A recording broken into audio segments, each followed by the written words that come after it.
Happy Father's Day to each and every one of you fathers out there. Thanks to all of you who have become fathers of your own children. Those of you became stepfathers of other people's children, but you played a positive role in the lives that you have touched. And for those who have been a little bit unlearned about what fatherhood looks like and sounds like, I hope that you will find a way to learn, to observe other successful stories and learn from it so that you can raise your children in the way they should be raised. Today I bring my message to you, and I have been up today and I've been thinking and thinking and thinking. I'm older now, but I went back to my childhood and remembered how I was raised without a father. And then in my older years when I got married, how I raised my children without a father. But now in their older age, I marry a person, 18 years now, who stepped in, and even though he didn't provide for them as young children, and even though he didn't provide for them as adults because they have been very independent, but to know that he has been there supporting them in whatever ways he can. Christopher's car doesn't work. He doesn't say, "Oh, I'm sorry, I can't help," but "Come, Christopher, bring it." The house needs some washing. He goes over and he brings him the power thing, and he washes the siding of the house. My daughter's car needs something, whatever it is, he's there to support. I remember one Sunday when she parked the car and he did some work on it, and when it was done, he cleaned the car so much my daughter was so shocked. And so those are things that are that make sense, that you can really just be thankful for. And so I felt so good in my heart when I saw on Friday, because yesterday, Saturday, they said would have had rain into today, Sunday, and the kids knew that they weren't able to come by, but that they brought my husband his Father's Day gift. And it does make me feel good. So many children, there's so much conflicts. There's so many conflicts. And yet I give God the glory, all the glory, and thankfulness. Every day I have to be thankful, because even though I didn't have a father as a child, even though when I got married, my husband acted the fool, and I wasn't trained to forgive certain things. Never thought of even forgiveness, because I just thought if you're married, then that respect should have allowed you to not do certain things. So forgiveness wasn't part of what I looked at. Am I perfect? No. But in my heart, I knew that if that happened then, if it happened then it would have happened some more times. And so instead of holding on to something that would make me unhappy, hold on to something that, or someone who it would have probably become a negative atmosphere for my kids, I did say pack and go. And so in doing that, I was left to raise these children on my own. But thank God again that they grew up and didn't blame me for them not having a father figure in the house, but they grew and they learned and they built, and they're strong. And so as I thought about it, I did talk to my daughter this morning for a very long time, and I told her I would do this video. And I sent a text to a friend, and I was saying, in my heart, I have so much to say as a fatherless child. But I said, this will become a video, but I don't know what to entitle it. And the person sent back the title for me. And I must say that I am reaching out to us to just tell you my story. My story goes way back to when my father passed away. I was 2 years old. My brother, my only brother, he was 8 months old. Our dad died. We didn't know him. We don't have memories of him. But he passed away, and his mother decided to raise me, and my mother and her family decided to raise my brother because he was younger. And I was raised with a grandmother whose husband passed away when her son, her baby son, one of her children, was a baby. But that man had provided for her, so she had a home, she had property, and she had some livestock, some cows and goats, whatever they were. But as I lived with her, one of the things that was missing from the home was a father figure. All decisions were made by Granny. She worked hard, she farmed, she did everything. And through it all, she taught love, she taught respect, she taught the fundamental things that would help me to become who I am today. But Granny wasn't the only one who had a part in my growing up, because there were families, there were aunts, there were other uncles who were harsh. I'm not saying they didn't give me food to eat. I'm not saying my aunt who used to be a dressmaker didn't give me a dress for my back. But giving those things without love was tough. And there were days as I grew older that I would stop and question my father who was not there.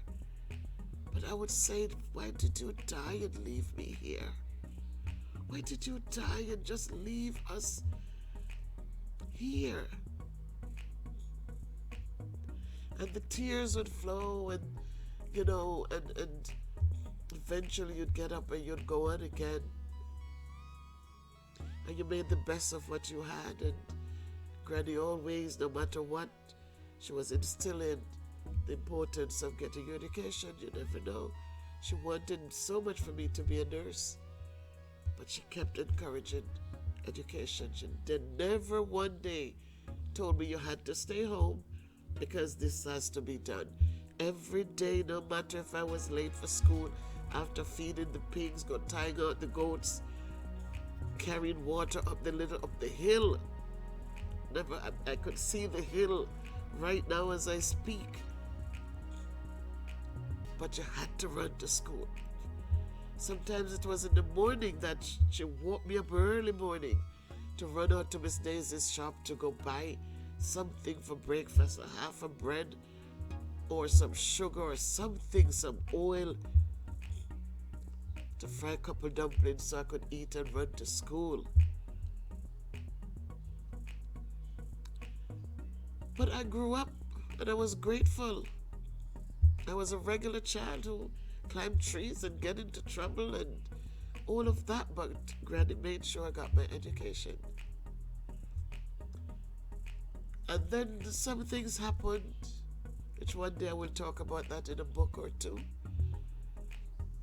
And when I was finished with elementary school, my mom came, she was coming to America. She took me to live with her family, with her and her families, and it was interesting too. And I lived many days crying and again asking, now I'm 17 plus, again asking why my father died and left me here.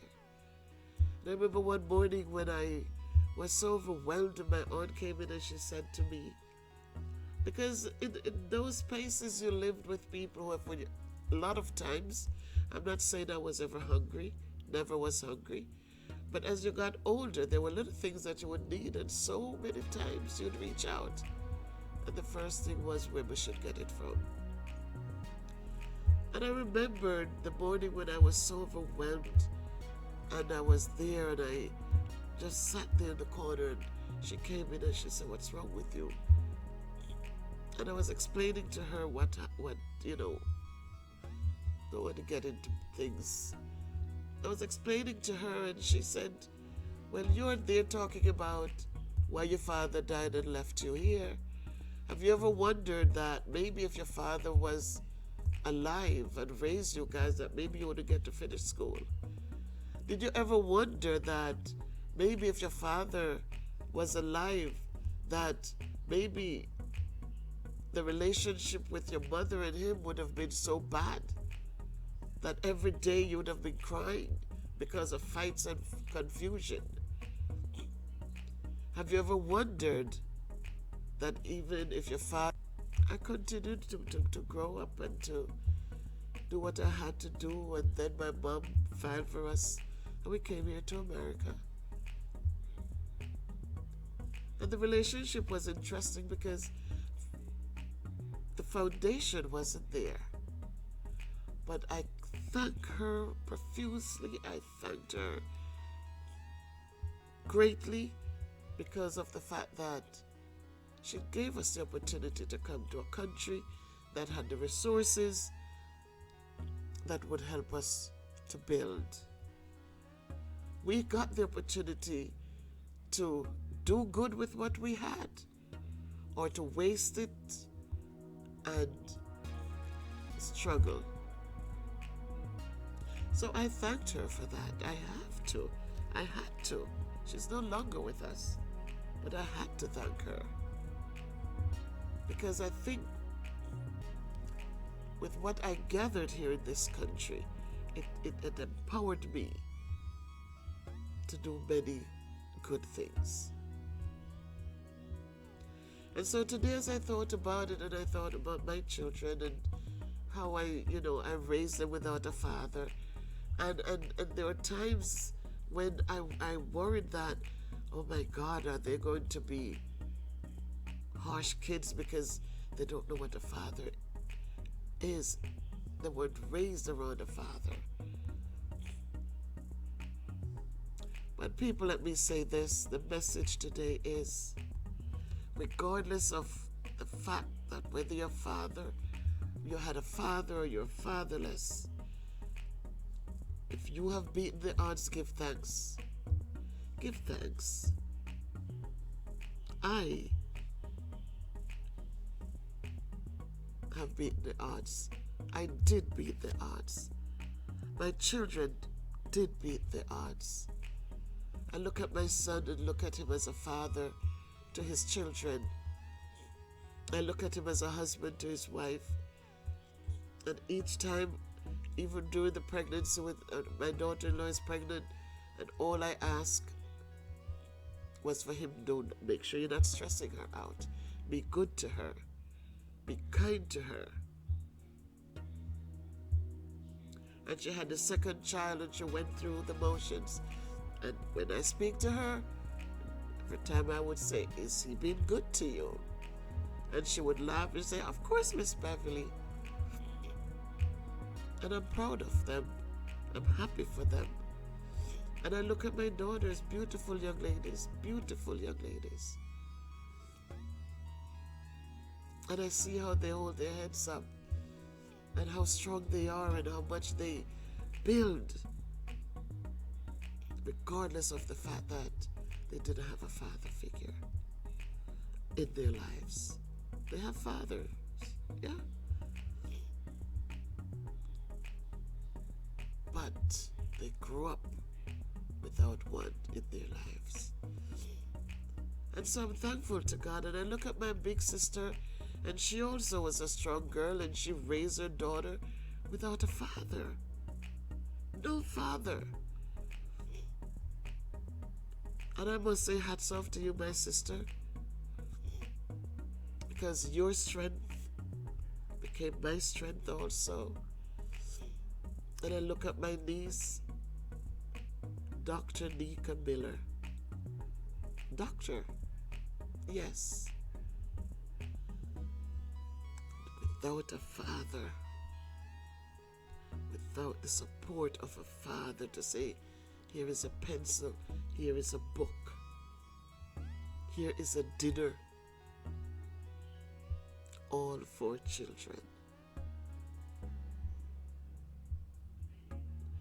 And so we give thanks, and today my message, guys, to you is that no matter what, life is what you make it. It's not about if daddy is there giving you, it's what you make it. So many times we have fathers, and because they do so much for us, we grow up with our backbones. We cannot make decisions because they were making them all for us. But now I look back and I said, yes, we have done okay. We have beaten the odds without a father. So lift up your chins, people. Push back. Round up your shoulders and lift your heads high. And go out there and do the best you can do with whatever you have. Because one day you will beat the odds also, and you will have a story to tell. You will have a story to tell, a good story to tell. You can become a role model for those who go through the struggle.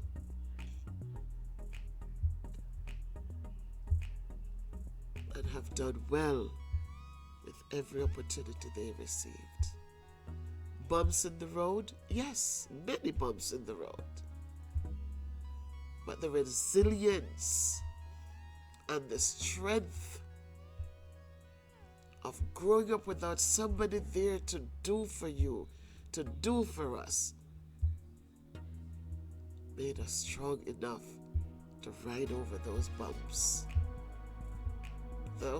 Those struggles gave us the resilience to rise up when we fall down. Not to fall and lay down there and be pitiful, but to rise up and to give thanks. Brush the knees off.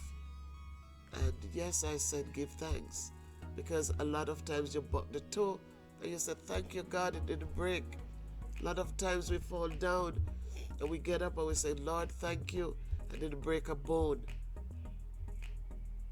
And we brush it off and we keep going. Sometimes the knees are bleeding. The elbows are bleeding. But we jump up and we suck it up and we keep going. Sometimes the nights are long and the tears are much. But when the daybreak comes, we wipe back the tears. We wipe away the snot from the nose. And we face the world and we face the challenges. And we continue to build until everything becomes less harsh. So rise up, my people. Rise up. Rise up. Be thankful. Happy Father's Day again to all of you out there who are fathers, who are good fathers to your children, who are role models for your young men, to teach them how to treat their wives, how to treat women, how to become good providers and good protectors, not with violence and hostility, but with loving, kind words. Rise up, I say, and show the world that it have not been easy, but you stand firm and you're here to tell the story, because we are fatherless, but we have beaten the odds. Make it a blessed day, my people. If you have not subscribed to the channel, please support me on the journey. Please like the videos, share the videos. Thanks to all of you who have been sharing them out and bringing some new faces to the MBP family. Thank you. For those who have been supporters from day one until now, I say thank you so much for believing in me, for appreciating the work I do, for commenting and connecting I thank you so much. For my family who gives me content to talk about, my aunt, my sister, my daughters, my son, all of you who, when I have conversations with you, inspire me for something. For my friends in Jamaica, Maurice Kingpin, thank you for your support, for your encouragement. Thank you. Michael, all of you, Jet, AG, Mojo Jojo, Beth Brown.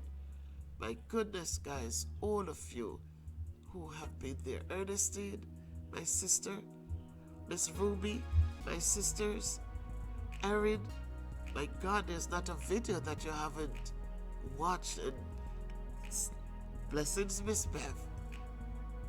I thank all of you guys, every last one of you who have watched the video and encouraged. And the names I called, guys, I appreciate all of you know, but some names, they have been there from day one when I started the channel. Michael, Maurice, Fyrene was there. I don't know if he still watches a video or two. He used to share my videos. He doesn't do that anymore, but it's okay. But Mojo, all of you guys who have been there from day one, it's still here supporting and encouraging. And when I say that, I mean every video you have been able to watch them and encouraged. So I thank you guys, and I wish all that you wish for me, I wish the same for you guys. And as you continue onward, I hope that God will open doors. My daughter doesn't like the windows, right? She likes doors. She said, Mommy, open doors. We want doors opening so that you can walk into your blessings. So go forth in peace with love. Be the best fathers you can be, whether you're a woman raising children by yourself or you're a man raising children by yourself. Double portion of blessings for you. But just be the best you can be so that your children will rise up and call you blessed. Have a great day, everybody. Miss Bev, signing off.